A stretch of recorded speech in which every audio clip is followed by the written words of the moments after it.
हमने अपने प्रीवियस वाले वीडियो में काइजू नंबर 8 के चैप्टर 11 से लेके 20 तक एक्सप्लेन किया था, जहां पर काफका ने रेनो को बचाने के लिए खुद को काइजू में ट्रांसफॉर्म किया था और उसकी फाइट होशिना से भी हो जाती है। जैसे तैसे करके काफका खुद को होशिना से बचा के वहां से भागने में सक्सेसफुल रहा। नाउ आज के इस वीडियो में उसके आगे के 10 चैप्टर्स को क्लियर करने वाले हैं, जहां पर हमें एक नए मॉन्स्टर को दिखाया जाता है जो कि काफी ज्यादा स्ट्रॉन्ग था। वेल हे गाइस, तो कैसे हैं आप सब? Welcome back to another video. Without wasting any time let's start our video. Chapter के स्टार्ट में हमें शिनोमिया को दिखाया जाता है जो काफका के बारे में सोच रही थी। उसने हम लोगों को बचाने के लिए खुद को ट्रांसफॉर्म किया और उस काइजू को भी हराया। शायद मुझे काफका के ऊपर ट्रस्ट करना चाहिए। इतने में वहाँ पर काफका आ जाता है। उसने शिनोमिया को सॉरी बोला कि वो वहाँ से चला गया था। इतना बोलते ही काफका नीचे गिरने वाला था, पर शिनोमिया उसे पकड़ लेती है बिकॉज काफका काफी थक चुका था। होशिना ने काफका को काफी ब्रूटली इंजर्ड जो किया था। काफका इहारू रेनो के बारे में पूछता है। वो भी वहाँ पर जाने की बात करता है, पर शिनोमिया उसे रोकती है। शिनोमिया बताती है कि वो दोनों अभी ठीक है, उन्हें हॉस्पिटलाइज किया गया है। तुम पहले अपना ध्यान दो।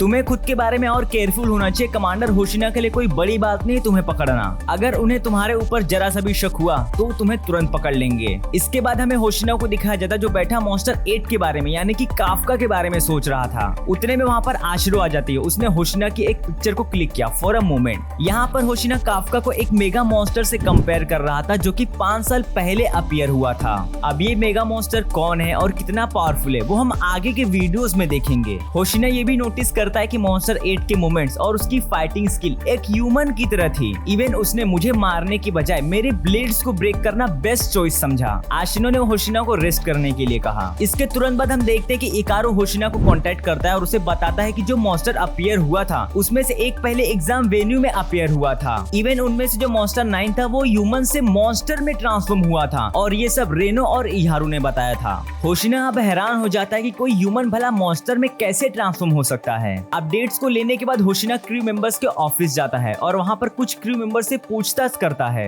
होशिना ने उस बंदे के बारे में पूछा जो रिसेंटली गायब हुआ था और उसकी फोटो को भी मांगता है। हालांकि उसने क्रू मेंबर्स को ज्यादा कुछ इसके बारे में नहीं बताया। अगर वो बता देता कि एक ह्यूमन मॉन्स्टर में ट्रांसफॉर्म हो गया है तो सभी लोग पैनिक हो जाते। इस बात को सिविलियन से भी छुपा के रखा गया था और ये कमांड होशिना ने नहीं बल्कि जापान के हेडक्वार्टर एजेंसी ने दिया था। होशिना को उस मेंबर की फोटो मिल जाती है जिसका नाम तकामिची होडाका था। सीन शिफ्ट होता है। हम देखते हैं कि तकामिची रोड के बीच में ही चल रहा था। एक ड्राइवर ने हॉर्न बजाया पर वो उसके हॉर्न को कम्प्लीटली इग्नोर कर रहा था। उस कार से बाहर निकलने पर उस मॉन्स्टर ने उस बंदे को पूरा ही निगल जाता है। इवन उसके ही जैसे खुद को वो ट्रांसफॉर्म भी कर लेता है ताकि वो अपनी आइडेंटिटी को सबसे छुपा कर रख सके। इस मॉन्स्टर ने जिसे मारा था उसका नाम कांजी था और उसकी एज 34 इयर्स थी और वो अकेले ही रह रहा था। वो मॉन्स्टर 8 यानी को काफका को मारने के बारे में सोच रहा था। अब सीन शिफ्ट होता है। हम देखते हैं कि शिनोमिया और काफका रेनो और इहारू के पास जाते हैं हॉस्पिटल में उनसे मिलने के लिए। उनकी थोड़ी बातचीत के बाद हम देखते हैं कि इन सभी मेंबर्स को एक भारी सी ट्रीट दी जाती है इस मिशन को क्लियर करने के लिए। सभी लोग मजे तो खूब कर रहे थे और एक दूसरे से हाथापाई भी कर रहे थे, पर इतने में हम देखते हैं कि होशिना एक अनाउंसमेंट करता है। उसने बताया कि काफका को प्रमोट किया जा चुका है और अब वो ऑफिशियली ट्रुप मेंबर बन चुका है और कुछ ही देर में इस अनाउंसमेंट को ऑफिशियली भी किया जाएगा।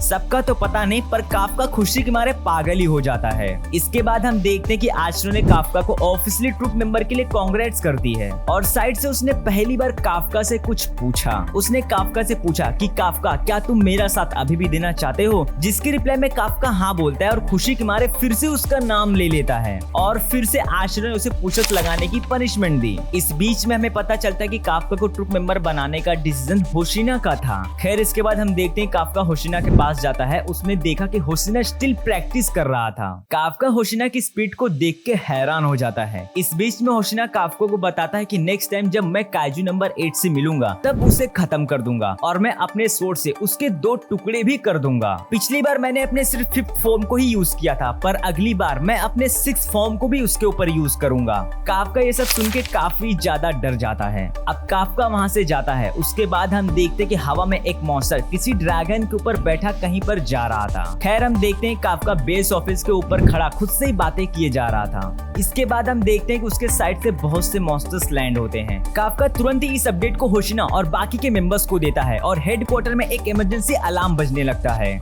हालांकि ये सभी मॉन्स्टर्स बेस लेवल के थे। होशिना तुरंत सभी मेंबर्स को रेडी होने के लिए बोलता है और सभी को इवैक्यूएशन के लिए बोलता है। वहाँ के जो सिविलियंस थे उनकी बात कर रहा हूँ। काफका बताता है कि ये सभी टेरासोरा डोरस टाइप्स के मॉन्स्टर्स हैं। अब हम देखते हैं कि होशिना और वो मॉन्स्टर्स आमने सामने थे। होशिना ने नोटिस किया कि इन सभी मॉन्स्टर्स के ग्रुप को यही मॉन्स्टर लीड कर रहा होगा और ये काफी ज्यादा स्ट्रॉन्ग भी लगता है। होशिना के पास आते ही उस मॉन्स्टर ने कहा कि troop member spotted and target are locked. वो होशिना से पूछता है कि तुम में से सबसे स्ट्रॉन्गेस्ट ट्रूप मेंबर कौन है। होशिना ने नोटिस किया कि ये मॉन्स्टर बोल भी सकता है, इसका मतलब कि काफी ज्यादा स्ट्रॉन्ग होगा। उस मॉन्स्टर के रिप्लाई में होशिना बोलता है कि मेन कमांडर तो यहाँ पर नहीं है और फिलहाल के लिए मैं यहाँ पर सबसे स्ट्रॉन्ग हूँ। होशिना कितना बोलते ही मॉन्स्टर ने कहा कि ओके, अब ये डिसाइड हो चुका है, you will be my pray.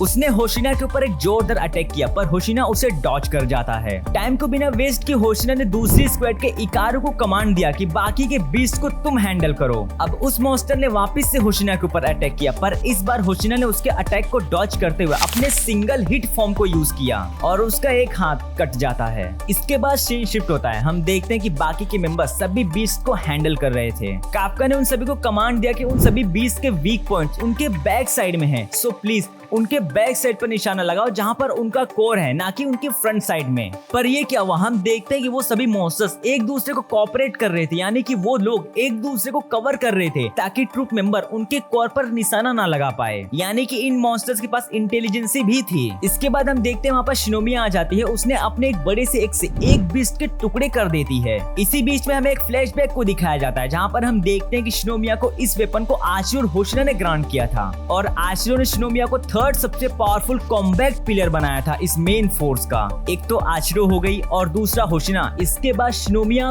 Third pillar थी इस ट्रूप मेंबर की। सीन शिफ्ट होता है जहाँ पर हम देखते हैं कि वो मॉन्स्टर होशिना पर लगातार अटैक किए जा रहा था। होशिना अभी तक तो सिर्फ उसके अटैक को डॉज ही कर रहा था। इसके बाद हम देखते हैं कि होशिना ने अपने सूट से 92% फोर्स को रिलीज करता है। खैर इसके बाद सीन शिफ्ट होता है। हम देखते हैं कि एक ट्रूप मेंबर थी जो कि वहाँ पर फंस चुकी थी। अब वो बीस्ट मॉन्स्टर उसे मारने ही जा रहा था पर काफका पार्शियल ट्रांसफॉर्मेशन का यूज करता है और उस मेंबर की जान बचा लेता है। हम देखते हैं कि थर्ड यूनिट ने मिलकर काफी मॉन्स्टर्स को मार दिया था। अब हमें वापस से उस मॉन्स्टर और होशिना की फाइट दिखाई जाती है जहाँ पर होशिना ने उस मॉन्स्टर के वापस से एक हाथ को काट देता है। टाइम को बिना वेस्ट किए होशिना ने उस मॉन्स्टर के कई टुकड़े कर देता है पर उसका कोर काफी छोटा था जिसकी वजह से होशिना उसके कोर पर एम नहीं लगा पा रहा था। अब वो मॉन्स्टर और भी बड़ा हो जाता है और खुद को वापस से हील कर लेता है। सच में इस मॉन्स्टर की हीलिंग एबिलिटी काफी कमाल की थी। नीचे का भी पार्ट काटेगा तो हील कर लेगा ना? हाँ कर लेगा शायद से। इस मॉन्स्टर की एक आंख नहीं थी बल्कि बहुत सारी आंखें थी जिसकी वजह से होशिना को इतनी प्रॉब्लम्स हो रही थी इसको टेक डाउन करने में। अब ये मॉन्स्टर पहले से बहुत बड़ा हो चुका था पर इसके बावजूद भी होशिना उससे फाइट कर रहा था। वो अपने हर एक फॉर्म को यूज कर चुका था पर उस मॉन्स्टर का वो कुछ भी नहीं बिगाड़ पाया था। इतने में उस मॉन्स्टर ने होशिना को एक जोरदार पंच से हिट किया और वो वॉल से जाके टकरा जाता है। होशिना कुछ सेकंड के लिए अनकॉन्शियस हो जाता है। सबको ये लगने लगा था कि होशिना शायद से मर चुका है पर नहीं, ये तो एक स्माइल के साथ वापस से फाइट के लिए खड़ा उठता है। मानना पड़ेगा यार होशिना की डेडिकेशन को। होशिना फिर से उस मॉन्स्टर को खत्म करने के लिए उसके ऊपर अटैक करता है। इस बीच में होशिना के पास्ट को दिखाया जाता है और साथ में आशिरो से किए हुए उस वादे को दिखाया जाता है जिसको होशिना ने पहले किया था। होशिना आशिरो के लिए हमेशा एक रास्ते को बनाने के लिए वादा किया था ताकि आशिरो सभी मॉन्स्टर्स को मार सके। होशिना जैसे अपने फोर्थ फॉर्म और फिफ्थ फॉर्म को यूज करने जाता है, हम देखते हैं कि उस मॉन्स्टर ने उसे अपने हाथों में ही पकड़ लिया था। मे भी यहाँ पर होशिना मरने ही वाला था। काफका होशिना को बचाने के लिए सबके सामने ट्रांसफॉर्म होने जाता है पर अचानक से वहाँ पर आशिरो आ जाती है